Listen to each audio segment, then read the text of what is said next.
baik secara administratif maupun pidana sebagai salah satu upaya penegakan hukum, pencegahan serta pemberian efek jera. Kita juga memahami bahwa fungsi pengawasan wilayah tidak hanya DKP tapi juga ada instansi vertikal dan instansi pusat lainnya yang memiliki tugas di sana. Tapi bagaimanapun sesuai dengan undang-undang ya, bahwa 12 mil watt itu memang merupakan tanggung jawab wewenang dari kelolaan dari pemerintahan daerah. Lanjut. Yang kedua, kita meyakini ada indikasi yang kuat bahwa keberadaan pagar laut ini adalah dalam rangka upaya menguasai ruang laut. Ya. Adanya dokumen yang menunjukkan adanya permintaan atau upaya penguasaan ruang laut di mana 370 hektar awalnya diajukan di daerah Kohon yang sebagian sudah terbit atau seluruhnya sudah terbit. Kami tidak bisa membandingkan dengan 263 bidang yang sudah terbit dan 50 yang sudah dicabut. Tapi pengajuannya itu 370 hektar. Nah, pihak yang sama atau lembaga yang sama yang mengajukan itu mengajukan kembali seluas 1.415 atau hampir 1.500 hektar yang itu berdasarkan peta yang diberikan ya, itu ujung terluarnya yang mereka ajukan itu sama persis dengan pagar laut.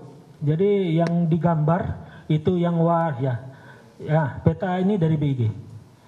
Jadi peta ini dari BIG, kita mendapatkan dokumen pengajuan untuk haknya permintaan itu, lalu kita minta di overlay oleh BIG dan muncul bahwa yang garis terluarnya sama persis dengan garis pagar laut.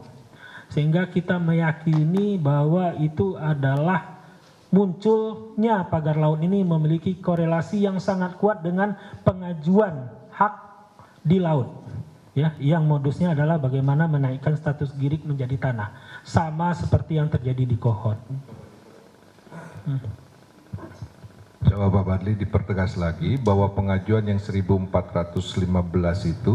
itu adalah yang diarsir garis pink itu bukan? Ya, yang diarsir itu pada daerah itu adalah daerah yang diajukan dan itu sama persis dengan daerah pagar laut. Jadi ujungnya itu adalah yang berwarna pink itu. Nah, itu adalah batas bagian terluar dari pagar laut. Nah, dan itu jadi pengajuannya itu sama persis dengan pagar laut. Ya, salah satu suratnya menyatakan bahwa guna mengidentifikasi kepemilikan pertama, artinya adalah pengajuan Girik menjadi hak, maka mereka akan membangun secara tradisional sekatan-sekatan berupa cerucuk dari bambu. Ya, itu dinyatakan jelas dari surat pengajuan tersebut, akan membangun secara tradisional berupa cerucuk-cerucuk dari bambu ya, yang menyerupai sekatan-sekatan sehingga memudahkan identifikasi. Kami menenggarai identifikasi di sini adalah pengukuran. Karena kalau enggak gimana caranya mengukurnya kan? Batasnya tidak ada. Ya, jadi kita meyakini bahwa ada indikasi yang sangat keterkaitan antara pengajuan ini. Dan keterkaitan yang sangat kuat antara pengajuan yang pertama dengan yang kedua. Pengajuan yang pertama adalah yang di Kohot yang sudah terbit. Pengajuan yang kedua ya, meskipun dari teman-teman BPN menyatakan belum masuk suratnya ya, tapi proses ke Kementerian KKP itu sudah dilakukan ya.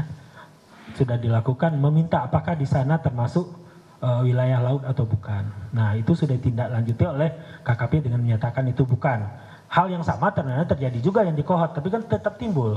Jadi kita mendorong agar aparat penegak hukum mengusut tuntas indikasi pidana tersebut. Ya, ini indikasinya dan tentu saja terkait dengan pengajuan perizinan dan segala macam itu tentu harus didalami lagi. Ya, karena ini melibatkan 16 desa dari 6 kecamatan yang mengajukan surat untuk dilakukannya pengukuran dan pemastian apakah itu memang dilakukan ada di area laut atau bukan. Nah, kami juga mencatat ada beberapa indikasi pidana yang lainnya. Yang pertama, sebagaimana kita tahu, itu pagar tidak berizin, ya, potensi dampak terhadap lingkungan, gangguan ketertiban umum, kerugian masyarakat yang kami perkirakan minimal adalah sebesar 244 miliar, adanya upaya penguasaan ruang laut yang dibuktikan dengan beberapa dokumen yang kita peroleh, dan adanya peredaran 2 surat yang diduga palsu yang digunakan untuk mendukung upaya pengajuan mendapatkan wilayah ruang laut tersebut. Ya. Jadi kita berharap dan berkeyakinan ini indikasi kuatnya pagar laut itu motifnya adalah penguasaan ruang laut. Ya, makanya jangan sampai yang 1.500 itu tetap ditindaklanjuti, ya, sehingga terulang lagi kejadian yang di KON. Terus, dan yang berikutnya adalah bahwa berdasarkan hasil pemeriksaan, Ombudsman berpendapat bahwa pagar laut tersebut berada di 5 kecamatan dari 6 kecamatan yang ada PSN-nya. Jadi berada di luar, di depannya, ya, wilayahnya. Sehingga PSN, pagar laut, dan PIK menjadi satu isu yang berkelindan, bercampur baur. Nah, kita mendapatkan pengakuan dari nelayan, dari masyarakat, di saat kita bicara nih pagar, mereka berkeyakinan ini semua berkaitan. Kenapa? Karena kami melihat ada ketidakjelasan, kesimpang siuran informasi di masyarakat. Untuk itu kita mendorong bahwa perlu dilakukan evaluasi terhadap PSN-nya, khususnya terkait dengan ya kejelasan informasi, bahkan sampai sekarang lokasinya dimanapun itu masih jadi perbincangan. Sehingga di awal itu selalu jadi pertanyaan, ini pagar laut ada di PSN atau bukan? Karena nggak jelas ya di masyarakat PSN-nya ada di mana. Ya.